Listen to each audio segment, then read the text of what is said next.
We are back, baby, with the final event of the 2024 FedEx Cup season and the final 555 of the PGA Tour season. We got the Tour Championship, East Lake Golf Club. There's tons of renovations, tons of stuff to talk about. Let's get to it. Let's go.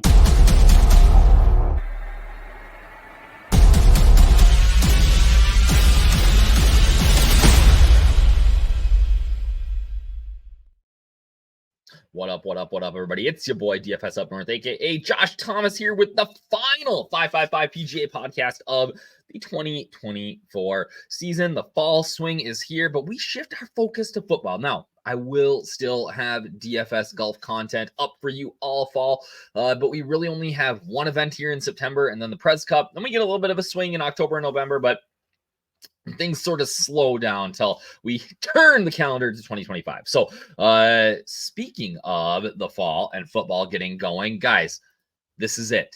Sunday is the last day that you guys can access these. Promo code NFL 2024 gets you 24.99 for the entire NFL season, or $69.99 for all sports with the code VIP 2024. Guys, like, you have till Sunday. I'm filming this on Tuesday. These are the best deals that we are going to have at DFS Army. The best. All right. We got more deals coming next couple of weeks. I'm telling you right now, I've seen them coming down the line. These are the best deals that we have. So if you have ever even thought about becoming a DFS Army VIP, guys, don't wait. Sign up now.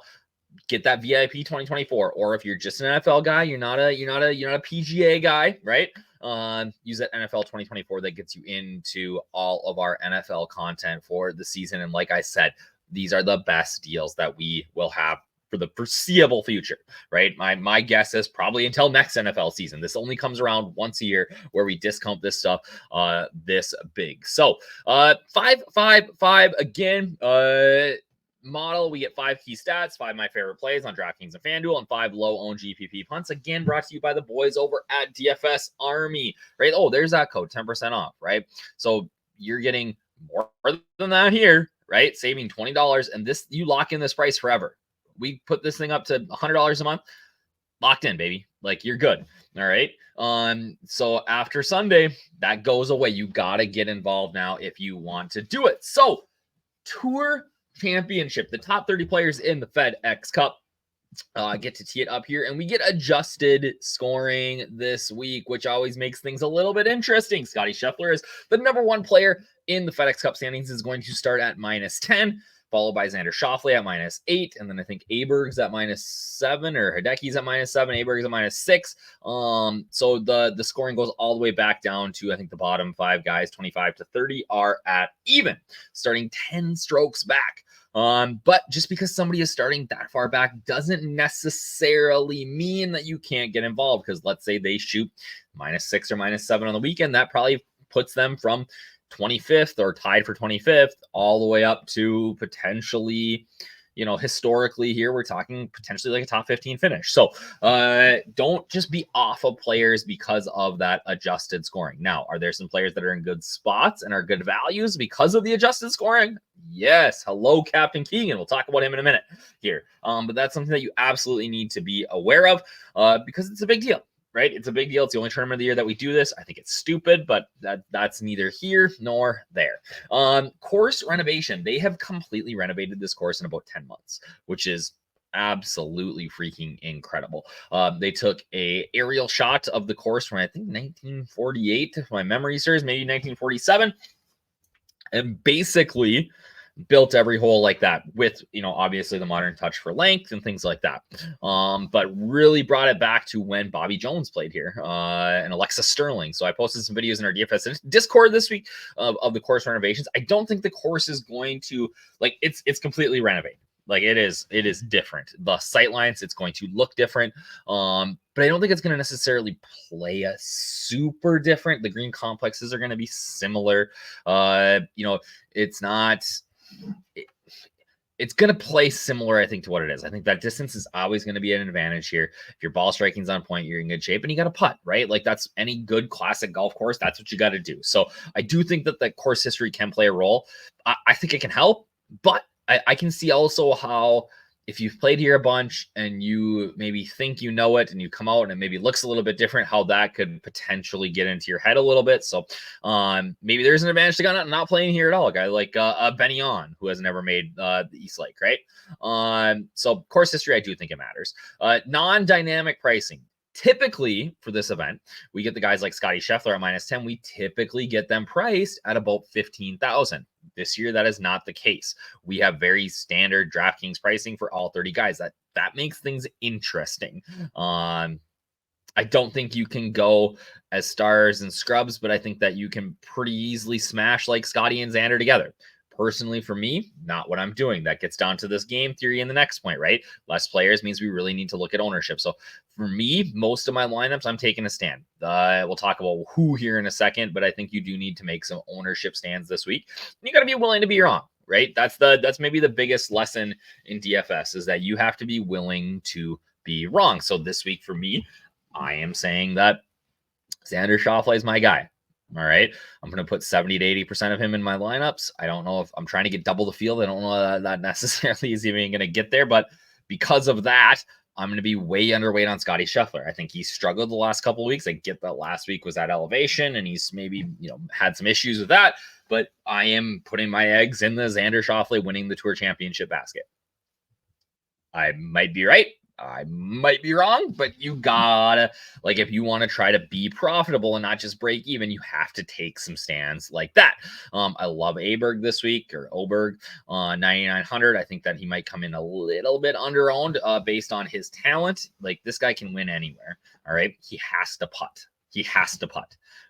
Last week was not good. The putter really failed him on the weekend. So needs to be better on the green surfaces here. Patrick Cantlay. What do you know? The guy loves a paycheck, right? He loves a big paycheck. We got the biggest one of the year here. I think that Cantlay is going to be in the mix. He's been on a bit of a heater. Keegan Bradley at 8,700, 9,500.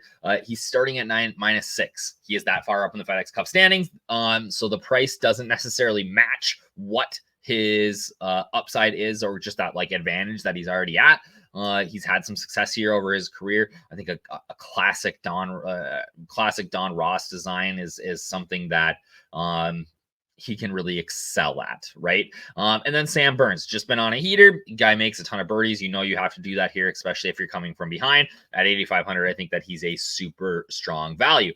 So you got to have some studs, to get some studs in your lineup, you got to play some duds, all right? And for me, the guy that really makes my lineups work is Tom Hoge. All right. He's a ball striking extraordinaire. We know that it doesn't matter what the course is. If you are an elite ball striker, you can find yourself in the mix. So at 6,100, I'm super confident that Tom Hoge finishes top 20 this week, right? He's starting obviously in the back. I think that he climbs up at 6,100. I have no problem playing him. Sungjae Im, great history here. The game is really starting to come around. I think 7,500 is too cheap. JT, typically comes in with a bit of an advantage here based on the starting score, but he's been great at East Lake over his career. I think his game is starting to come around.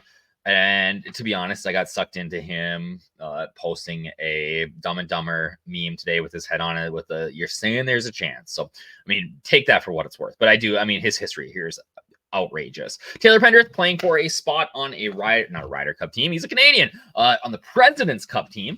A Canadian wants to play in his home course. I think he's sitting 12th in the rankings right now. He needs a captain's pick. A big week here would go a long ways. And we've talked about how at East Lake, distance matters, right? And he is one of the longer players off the tee. Another guy playing for the Pres Cup that's cheap, Akshay Bhatia. Love his game. Lefty, hits at 1,000,000 miles. Struggled last week at elevation, but I think that back at a more of a classic type of course, he's got the upside to do well. But a guy like that, I think, has a very, very low floor. Again, you gotta make some stands in GPPs this week. There's only 30 guys in the field, so those are the guys that I am going to be overweight on. And yeah, so again, last week, Sunday midnight, this thing shuts down. You got to use that code NFL 2024 or the code VIP 2024 if you want to get access to literally the best deal that DFS Army is going to offer all year. It has been a pleasure. I am looking forward to diving hard into NFL. You guys know you can find me in the Showdown streets, covering Showdown every week, as well as a video on some low-owned plays to help you take down your GPP contests. Those are my specialties, right? And you can have free video content for that, and the showdown stuff will be behind the paywall. So guys, use this stuff so that you can get access to all of our great tools and VIP content. All right, that is what I got. I appreciate you guys watching. Hit the like, hit the subscribe. Have a great week, and we'll see you guys soon. Peace.